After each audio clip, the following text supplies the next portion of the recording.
Hi, today we're going to show you some of the features and options available from the feed of your Arlo mobile app. Let's get started.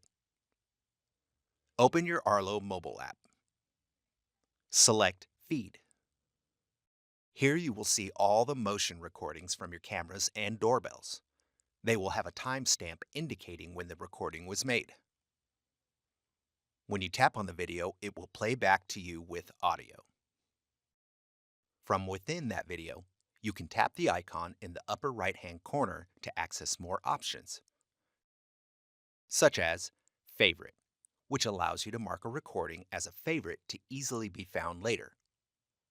Share, which allows you to instantly share the recording via text message, email, or creating a cloud link. Donate video. This option sends your recording to Arlo, giving them permission to use your video in advertising. Download. This option stores the recording directly on your device. And delete. This option removes the recording from your feed. In the main feed screen, you can find more options for your feed settings. Select the icon in the top right-hand corner. Here you can choose what types of events and what devices you would like to show in your feed. If you need more help or have any questions, visit us at gopioneer.com/support.